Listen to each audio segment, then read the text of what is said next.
بسم الله والصلاة والسلام على رسول الله. السلام عليكم ورحمة الله تعالى وبركاته. تحية خالصة مني لكم جميعا، إن شاء الله كامل تكونوا بخير ويلقاكم هذا الفيديو في أتم الصحة، هنين ومتهنين إن شاء الله. ونحط معكم وصفات خاصة للشهر رمضان المبارك بإذن الله.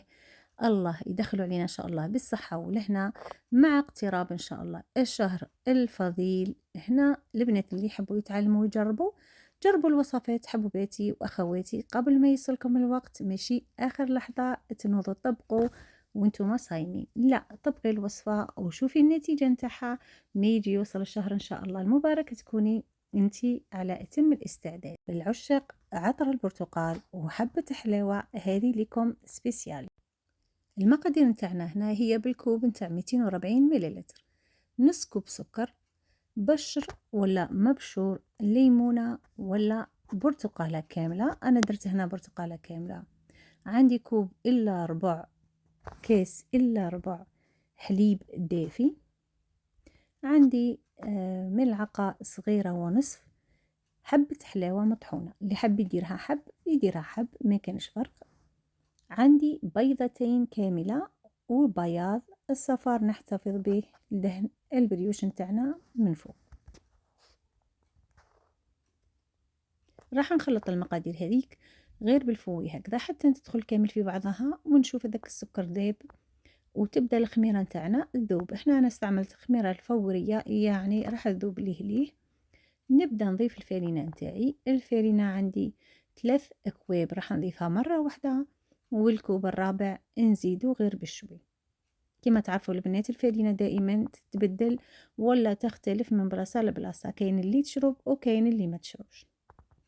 هنا الفارينه تاعي استعمل فارينه تاع المخبوزات، اللي تقدر تستعمل فارينه تاع المخبوزات يكون خير، واللي ما عندهاش تستعمل فارينه تاعها، بصح اهم حاجه يكون الفارينة فيها العلك به تتحصلي للنتيجة رائعة نتاع البريوش. في الأخير الكاس الأخير نتاع الفارينة ولا الكوب الأخير نضيفه غير بشوي حتى تنتج معنا العجينة، ما تكون قاصحة ما تكون طرية، يعني ما تكون ناشفة بزاف ما تكون طرية.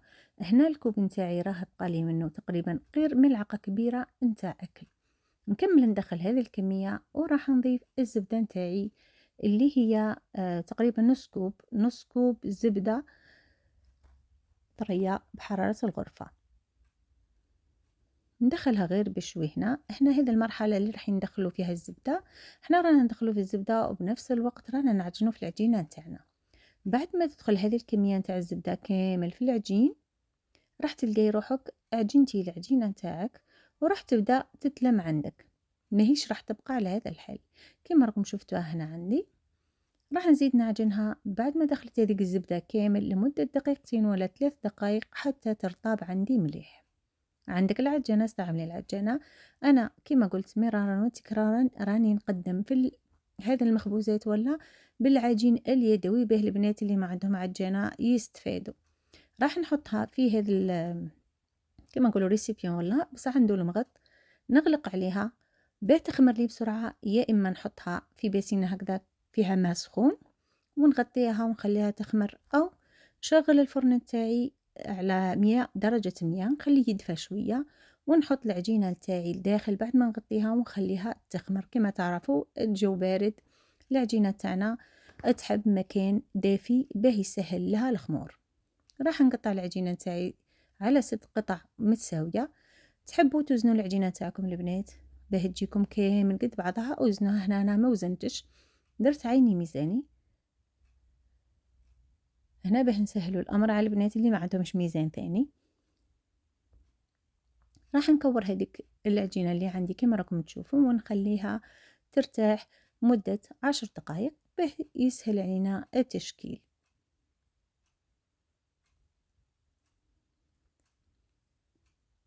بعد ما ارتاحت هنا 10 دقائق راح نجي للتشكيل. احنا تشكيل بناتي يبقى اختياري، انا حبيت نديرها على شكل أظفيرة، يعني 2 بريوشات كبار، كل بريوشة فيها 3 قطع، كل قطعة راح نفتحها على شكل حربوش ولا باقيطة طويلة هكذا. نسكروها مليح مليح كيما راكم تشوفوا فيا البنات، غلقوها مليح مليح. ليه من بعد باه كي تشكلوها تضفروها وتعاود تخمر ما تتفتح لكمش الظفيره نتاعكم. نجيبوا اول حربوش كنا شكلناه ونبدا نفتح فيه بهذه الطريقه. بعد ما خليتهم ارتاحوا البنات، راني خليتهم ارتاحوا تقريبا 5 دقائق ولا 10 دقائق بعد ما شكلتهم حرابش. نحل 3 حرابش على نفس الطول. هنا انا خيرت القطع 3 الكبار قد بعضهم، راح نديرهم وحده يعني بريوشه كامله، وهذو كل شويه شويه ناقصين خليتهم للبريوشه الثانيه.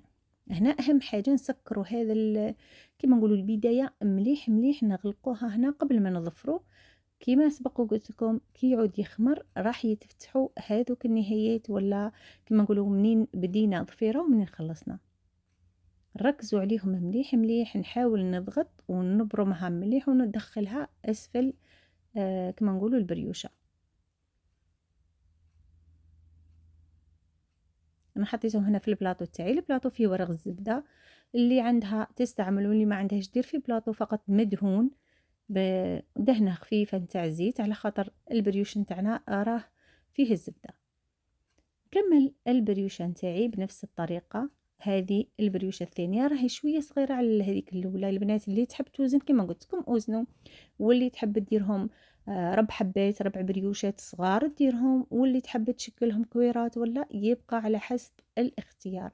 المهم انا عطيتكم الوصفه، وصفه رائعه خفيفه ظريفه وبنينه، يعني تجيكم تقول اقطن.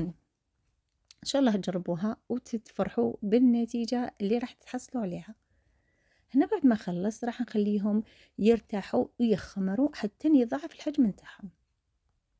كما راكم تشوفوا بسم الله ما شاء الله الحجم نتاعهم ضاعف. صفار البيضة اللي خليناه ضفت عليه ملعقة كبيرة نتاع حليب، راح ندهن به البريوش نتاعي كامل، خصوصا هذوك كما نقولوا قطع الضفاير هذوك اللي راهم الداخل. تعرفوا كما راهم الداخل هذو ديما يبقاو بيض، نركز عليهم نحاول ندهنهم مليح مليح.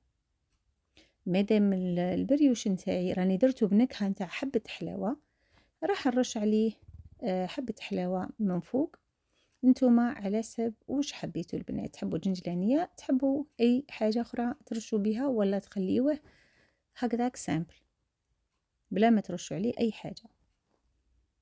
الفرن تاعي راح يسخن على اعلى درجة 400 درجة خليته انا، يعني نتوما 200 درجة. انا الفرن تاعي كهربائي البنات باه يكون في علو، راح ندخلها الطيب والنتيجة كما راكم تشوفوا قدامكم ولا اروع. يعني كي شفت الخبز البريوش نتاعي تحمر من الاسفل شويه ماشي ملي بزاف بزاف، فتحت له الشويه من فوق ولا شغلت شويه من فوق حتى نتحمر واخذ هذا اللون الذهبي الرائع. بريوشنا خفيف وهشيش وكل قطن. انا نقول لك ما تسجليهاش وتخبيها، سجليها وجربيها، تكوني واجده شهر رمضان باذن الله. دمتم في رعايه الله وحفظه، والى الملتقى باذن الله.